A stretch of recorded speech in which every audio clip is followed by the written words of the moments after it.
और आइए अब अगली बड़ी खबर की ओर आपको लिए चलते हैं। पश्चिम एशिया में तनाव पहले से थोड़ा कम हो गया है। ईरान और इजराइल की ओर से एक दूसरे के ऊपर हमले रुकने के बाद हालात कुछ सकारात्मक दिशा में जाते हुए दिख रहे हैं।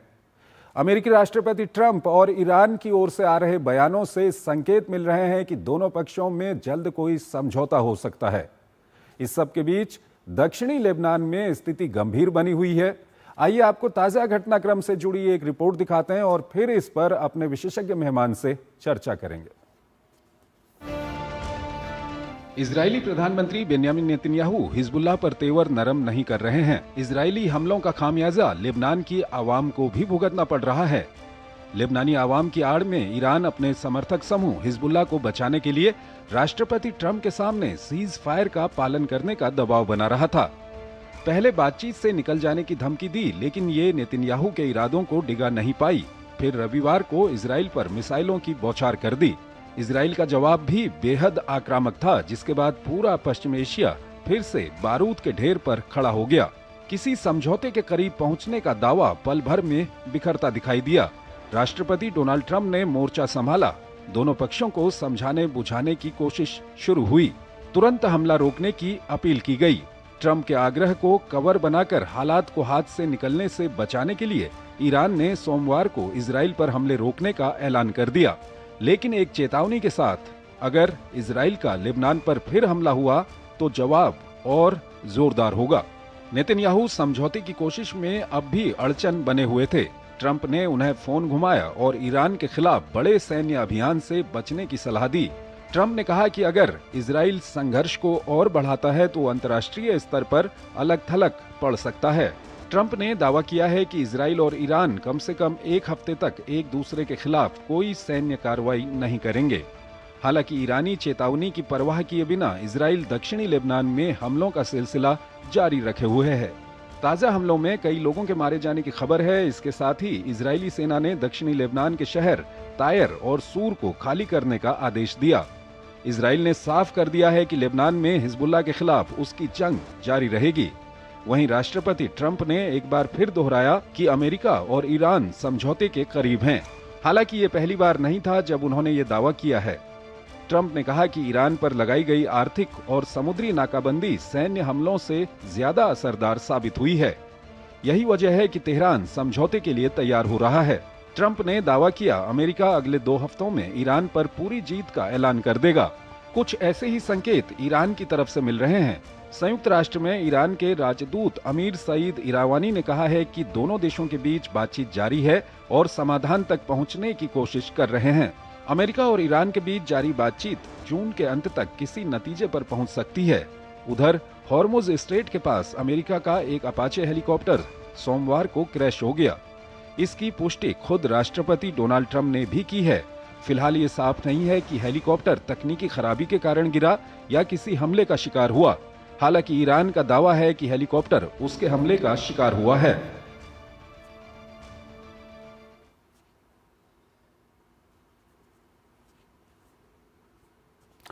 और ताज़ा घटनाक्रमों पर बात करने के लिए हमारे साथ जुड़ रहे हैं अशोक सज्जनहार, पूर्व वरिष्ठ राजनयिक हैं, विदेशी मामलों के जानकार हैं। उनसे हम बातचीत करेंगे। अशोक जी, बहुत बहुत स्वागत है आपका हमारे इस कार्यक्रम में। अशोक जी, पहला सवाल यही है कि जो संकेत मिल रहे हैं और लेबनान को लेकर के पिछले 1, 2, 3 दिन में जो कुछ हुआ, क्या कुछ पहली प्रतिक्रिया है आपकी? क्या ये मामला अब सकारात्मक दिशा में जा रहा है? जी बहुत धन्यवाद चंद्रशेखर जी, मुझे आमंत्रित करने के लिए। आप ठीक कह रहे हैं। देखिए, ये वाले ऐसे संकेत जब से ये सीज फायर हुआ है 8 अप्रैल को, पहले हुआ 2 सप्ताह के लिए, उसके बाद इसको इंडेफिनेटली एक्सटेंड कर दिया गया और राष्ट्रपति ट्रंप ने ये कहा जो हम बातचीत करते जाएंगे और कोई ना कोई हल निकालेंगे, समाधान निकालेंगे। राष्ट्रपति ट्रंप हमेशा से कहते रहे हैं जो हम बहुत ही करीब हैं, बहुत ही नजदीक हैं किसी समाधान के, परंतु अभी तक आखिर वक्त तक पहुंचते हुए कुछ ना कुछ हो जाता है। परंतु अभी ऐसा लगता है क्योंकि दोनों, ईरान ने और इजराइल ने एक दूसरे के ऊपर हमले बंद कर दिए हैं और इजराइल ने लेबनान के ऊपर भी हमला बंद कर दिया है राष्ट्रपति ट्रंप के कहने से। तो ये उम्मीद, नई उम्मीद जगती है। तो हमको जिसे कहा जाता है अंग्रेजी में कीप आवर फिंगर्स क्रॉस्ड, और ये सोचना चाहिए जो जल्दी ही कोई ना कोई इसमें समाधान निकलेगा। आखिरी बात चंद्रशेखर जी मैं यही कहूंगा, जो दोनों देशों में, ईरान और अमेरिका, दोनों भी युद्ध में फिर से नहीं कूदना चाहते। उन्होंने देख लिया है कि युद्ध के बैटलफील्ड से समाधान इसका नहीं निकल सकता है। जी अशोक जी, इजराइल बेरूत के आसपास तो उसने हमले रोक दिए हैं, लेकिन जो दक्षिण लेबनान में कार्रवाई चल रही है, ये क्या कोई परेशानी खड़ी कर सकती है आने वाले दिनों के लिए? देखिए, ईरान कुछ भी इसमें कह सकता है, क्योंकि मेरा तो ये अपना मानना है और राष्ट्रपति ट्रंप ने भी ये कहा था, उनका मानना है जो लेबनान उस सीज फायर में इंक्लूडेड नहीं था, परंतु ईरान कहता था जो लेबनान भी इंक्लूडेड है। पाकिस्तान ने भी यही कहा, जो मुझे बताया गया है, स्टीव विटकॉफ ने कहा था जो लेबनान भी इन्वॉल्व होगा। परंतु देखिए, लेबनान का जहां तक मामला है, वो इजराइल के साथ उसका युद्ध जो है, उसकी जो कॉन्फ्रंटेशन है, वो उससे पहले से चल रही है। जी। ये वाला युद्ध जो शुरू हुआ है 28 फरवरी को, तो ये ऐसी बात नहीं है जो उस युद्ध के बाद लेबनान के साथ इजराइल की झड़प हुई है। हम देख रहे हैं जो 7 अक्टूबर 2023 में जो युद्ध शुरुआत हुई थी गाजा की, उसके बाद ही लेबनान का चल रहा है। परंतु फिर भी ईरान ये डिमांड करता है जो बिल्कुल लेबनान के ऊपर हमले बंद होने चाहिए। मेरे विचार से इजराइल इसको बिल्कुल नहीं मानने वाला है और उसने यही कहा है, अगर हमारे ऊपर हमला होगा तो अपनी रक्षा के लिए हम जरूर हमला करेंगे, चाहे वो दक्षिण लेबनान हो या फिर वो बैरूत हो। तो आगे देखना होगा जो इसके ऊपर क्या हल निकल कर आता है। अशोक जी, जब ये युद्ध वहाँ पर शुरू हुआ था, उससे पहले हिजबुल्लाह को लेकर के, हिजबुल्लाह को डिसआर्म करने को लेकर के कहीं न कहीं यूएस का दबाव भी था लेबनान की सरकार के ऊपर, और लेबनीज आर्मी और लेबनान की सरकार इसके लिए वहाँ पर तैयार भी हो गई थी। ये जो पूरे हालात बने हैं, इसमें हिजबुल्लाह को कहीं न कहीं एक एग्जिस्टेंस का सवाल उनका था। क्या कुछ कहेंगे हिजबुल्लाह के लिए, किस तरह से इसको आप विश्लेषण करेंगे इसका? नहीं, आप बिल्कुल ठीक कह रहे हैं। देखिए, परंतु हिजबुल्लाह लेबनी सरकार के कंट्रोल में नहीं है। तो लेबनी सरकार तो चाहती है जो उनकी विदेश नीति, उस देश की विदेश नीति, वो हिजबुल्लाह नहीं चलाए। वो ये भी चाहती है जो लेबनान की विदेश नीति ईरान से नहीं चले, क्योंकि वो कहते हैं जो ईरान कौन होता है, हम हमारे यहां पर जो सिक्योरिटी है, जो यहां पर शांति है, उसके लिए हम बातचीत करेंगे। तो ईरान वहां से क्यों बोल रहा है? देखिए, ईरान के लिए उसने हिजबुल्लाह को यहां पर रखा है, हूती को उसने यमन में रखा है, जिससे कि वो इजराइल के ऊपर जब भी चाहे वो दबाव डाल सके।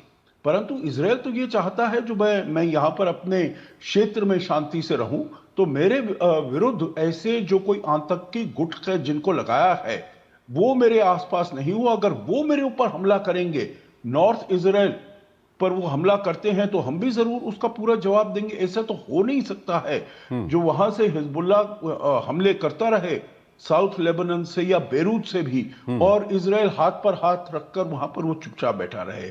तो इसीलिए ये वाला बहुत ही टेन्युअस होगा। तो इसको ईरान को भी समझना होगा जो वो हिजबुल्लाह को कितनी शह देता है जो इजराइल के ऊपर वो हमले करता रहे। अशोक जी, अब सवाल आता है, जो बातचीत चल रही है ईरान और अमेरिका के बीच में, जिस तरह के जो संकेत आ रहे हैं, जो बयान आ रहे हैं, क्या कुछ लगता है आपको, क्या ये अब अंतिम चरण में पहुंच चुकी है बातचीत? जी, मेरे विचार में ऐसा ही लग रहा है। हालांकि इसमें देखिए बहुत टेक्निकल डिटेल्स होते हैं। आपको याद होगा, आपके देखने सुनने वालों को याद होगा, जो जब JCPOA हुआ था, joint comprehensive plan of action हुआ था 2015 में, तो उसमें 2 साल तक बातचीत चली थी, जो कैसे जो फाइनल डिटेल्स हैं उनको डिसाइड किया जाए। तो यकीनन जहां पर एक ब्रॉड बेस्ड अग्रीमेंट है, जिसे कहा जाए एक अम्ब्रेला अग्रीमेंट, जिसे कहा जाए एक पॉलिटिकल अंडरस्टैंडिंग, जो ऐसे ऐसे इसको हम करेंगे, आगे लेकर जाएंगे, वो मेरे विचार से यकीनन इस महीने के आखिर तक हो सकता है। और अगर वो होता है चंद्रशेखर जी, तो हमारे लिए जो सबसे महत्वपूर्ण है वो है स्ट्रेट ऑफ हॉर्मुज का खुलना। और वो अगर खुल जाता है तो मेरे विचार से पूरा विश्व, केवल भारत ही नहीं परंतु पूरा विश्व, एशिया, यूरोप, अफ्रीका, सभी एक चैन की सांस लेंगे, क्योंकि इसका प्रभाव, दुष्प्रभाव पूरे विश्व के ऊपर पड़ रहा है। अशोक जी, क्या आप आने वाले समय के लिए इस तरह से, जिस तरह से हॉर्मुज को लेकर के पूरी दुनिया को एक तरह से परेशानी में डाल दिया गया, आने वाले समय के लिए क्या कुछ किया जा सकता है कि इस तरह की आपदा, इसको कहा जाए आपदा, इस तरह की आपदाएं ना आए दुनिया पर? जी देखिए, एक तो ये ईरान को बिल्कुल भी ऐसी वो इजाजत नहीं दी जा सकती जो वो रेगुलेट करे वहां से जो भी पोत जाते हैं, जो टैंकर्स जाते हैं या जो और शिप्स और वेसल जाते हैं, उसको रेगुलेट करने की उसको कोई ऐसे अनुमति नहीं दी जा सकती, क्योंकि ये इंटरनेशनल वाटर्स हैं। और ये केवल straight of Hormuz international waters नहीं है, और भी बहुत सारे हैं। मलाक्का स्ट्रेट भी है, सुंडा है, लोम्बोक है, बहुत सारे ऐसे हैं। तो एक तो ये, और दूसरी बात जो वो कहता है जो मैं वहां पर टोल चार्ज करूंगा, वो भी उसको बिल्कुल अनुमति नहीं दी जा सकती। तो मेरे विचार से जो ईरान के सहयोगी भी हैं, जो ईरान के मित्र देश हैं, जैसे चीन हुआ, जैसे रूस हुआ, ये सब भी ईरान के ऊपर दबाव डालें। और भारत के भी बहुत अच्छे संबंध हैं, ये भी ईरान को समझाए जो अंतर्राष्ट्रीय कानून है उसके तहत आप चलिए। अगर आप अंतर्राष्ट्रीय कानून को खुद वायलेट करेंगे तो फिर आपके विरुद्ध भी जो कोई एक्शन होगा अंतर्राष्ट्रीय कानून के विरुद्ध, तो वो और देश भी ले सकते हैं।